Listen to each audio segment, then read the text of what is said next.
Britain has been rocked by scandal upon scandal from its police force.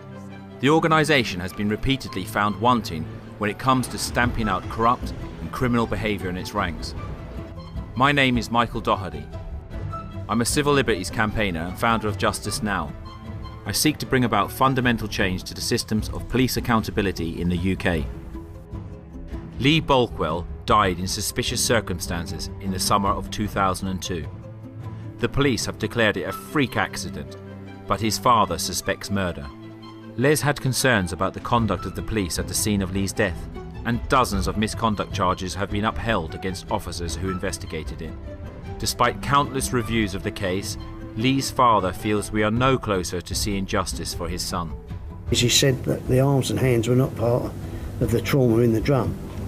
Well, if they weren't part of the trauma in the drum, where did the injuries come from? They're on the hands and the arms. And was then placed on the concrete mixer.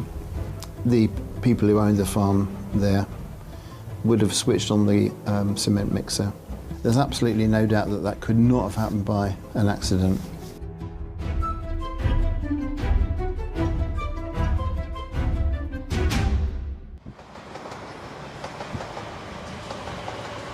I've come to the end of the line, Upminster, the very furthest east in London. In July 2002, a man by the name of Lee Balkwell died in this suburb in the middle of the night. When emergency services arrived on scene, they didn't know what to make of it. They found a dead man hanging out of a cement mixer at 1 AM. Was this a bizarre accident or something more sinister?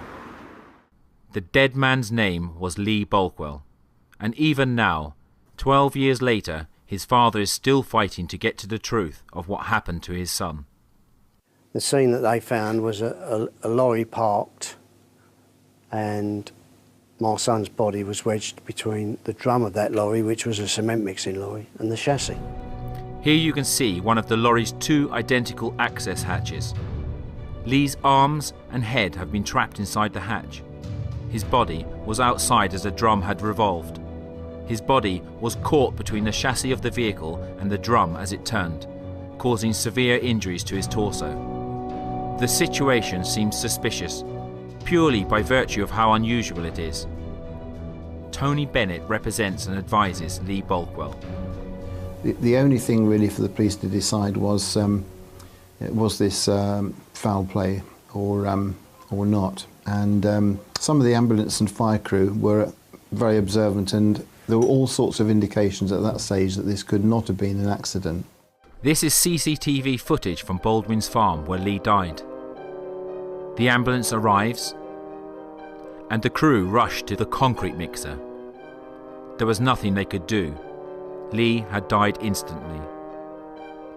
One paramedic wrote in his pocketbook that this death could be due to foul play.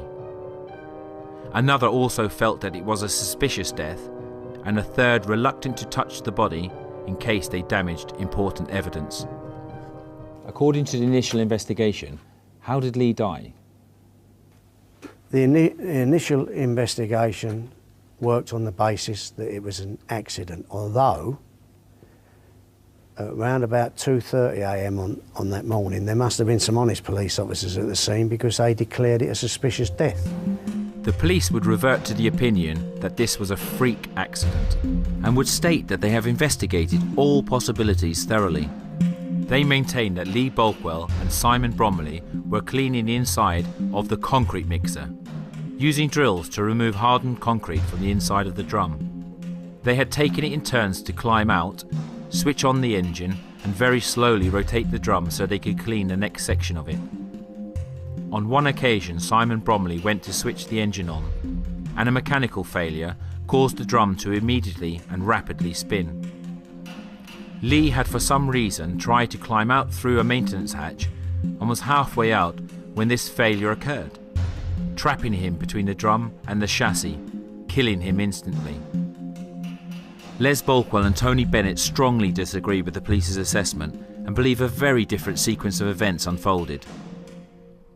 This is the farm where Lee met his death back in 2002. It's owned by the Bromley family.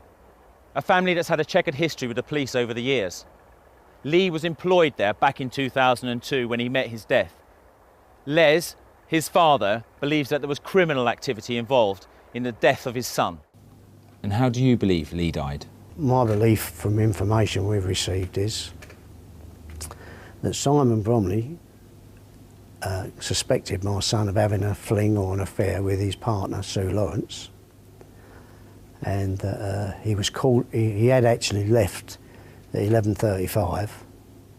We have no doubt that he'd socialised with them, and perhaps had a lager, game of pool, and left.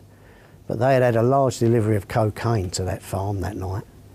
And my belief is that they got high on the cocaine. They suspected Lee of having an affair. We believe he was called back, attacked soon after being called back, badly attacked. And was then placed by members of the family at the farm on the concrete mixer.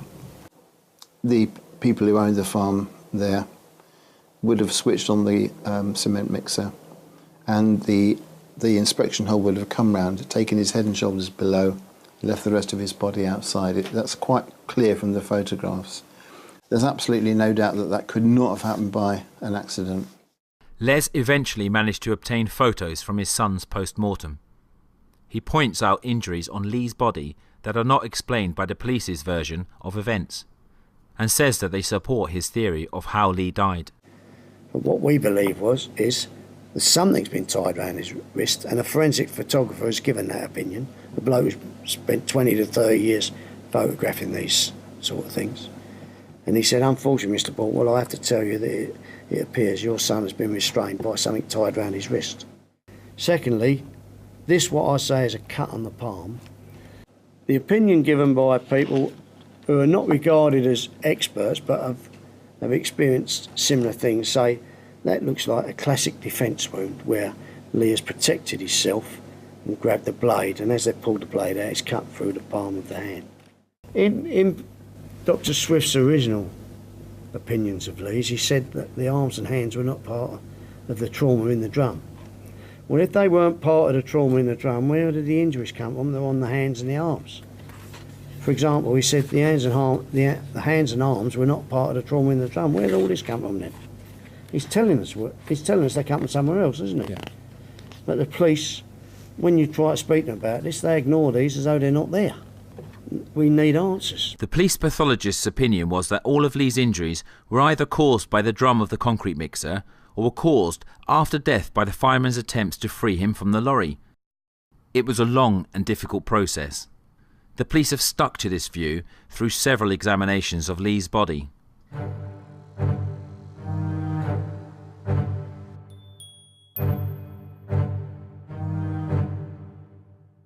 Les had concerns about the conduct of the police at the scene of Lee's death and did not feel that the investigation was carried out properly.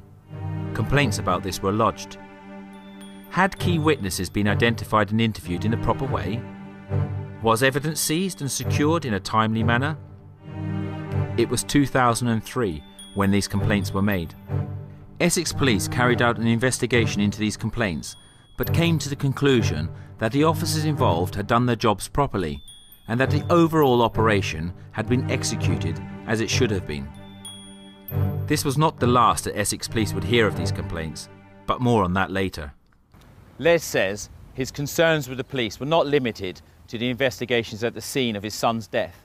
Many of his interactions with the police since that night in 2002 have caused him massive concern. The issue of what happened to Lee's clothing is one such concern for his father.